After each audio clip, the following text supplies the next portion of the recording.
Dave Sandoval. Thank you, brother. Amazing, right? Shoeless, but amazing.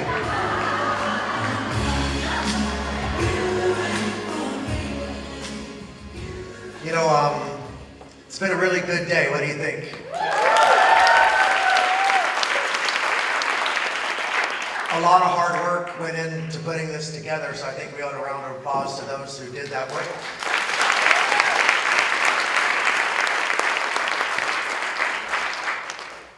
Recognition is really important, you know.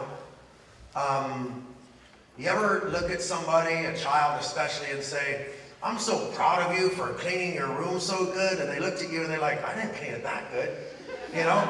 And all of a sudden they're back in their room and they're putting some stuff away because you affirmed that you were proud of them for something good they did. You didn't say, you know, this is pretty good, but you could have done better. Because then you actually create defeat, okay? So let's remember that. We need to give wings. We need to give wings to other people so that they could soar. We don't want to ground them. You don't want to ground them. You want to put wind under their wings. So I told a little bit of an analogy of our company, of Purium, and I want to repeat it because it means a lot.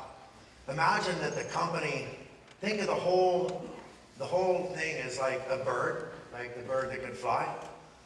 And you've got the body of the bird, and that's the company. Those are the products, that's the infrastructure, you know, that's the administration.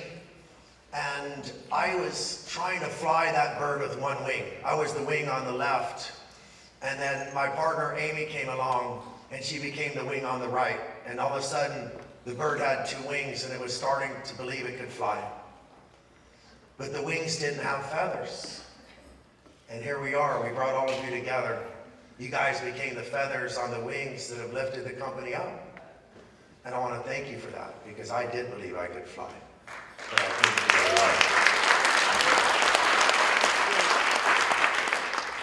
it. And I want to finish with a story that a lot of you have probably heard. Some of you haven't, but it's one of my favorites to tell because it's what we're about.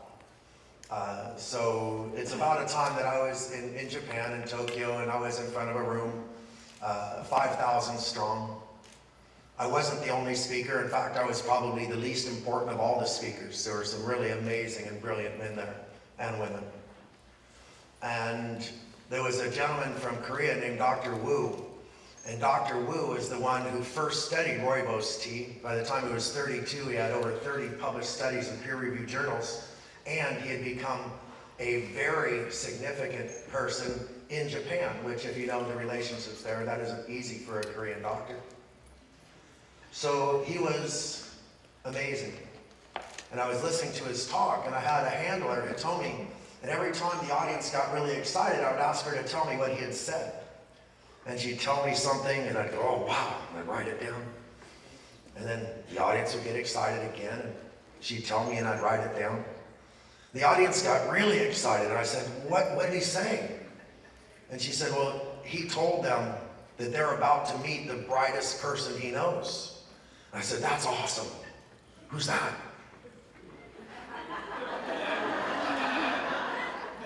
Me. Absolutely ridiculous. This man is genius, off the chart. There's no reason at all he should be saying that about me. All it did was make me feel sort of inadequate.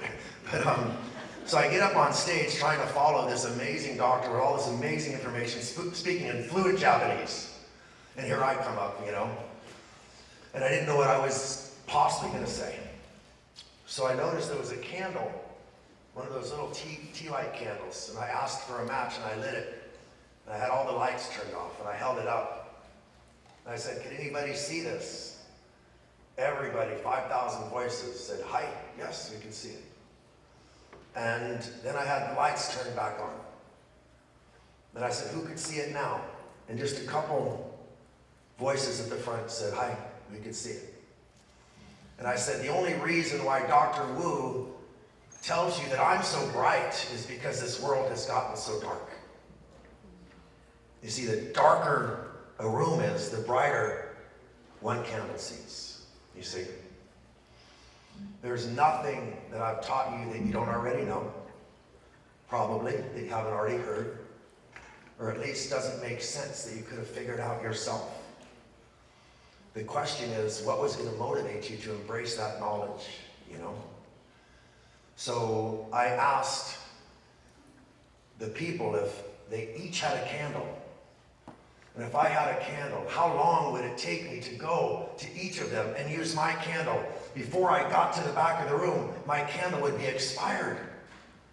And my candle represents my life. But if I lit 3 candles, and those 3 people in turn lit 3 candles, within 5 minutes, 5,000 candles would be lit. And even with the lights off, those candles would illuminate the room like it had never been illuminated before. Every corner of the room would be illuminated. And if we could turn those candles into voices, if we could turn those candles into action, then we could bring enlightenment. We could bring the light of healing and love to the world. Everybody eats. Food is associated with love, sometimes to the point that it kills us. We need to change that. So tonight, if you listen to the Crowns, if you listen to David Litt, if you listen to me, if you listen to your heart, if your candle was lit today, then I want you to go out and I want you to light some more candles. Okay?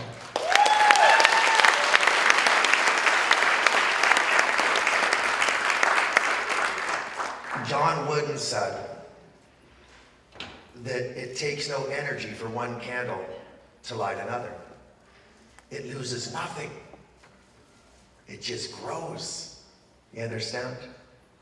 So you people, you are the feathers. You're the candles. You are the reason why this company will rise or it will fall. So what's it going to be? Rise!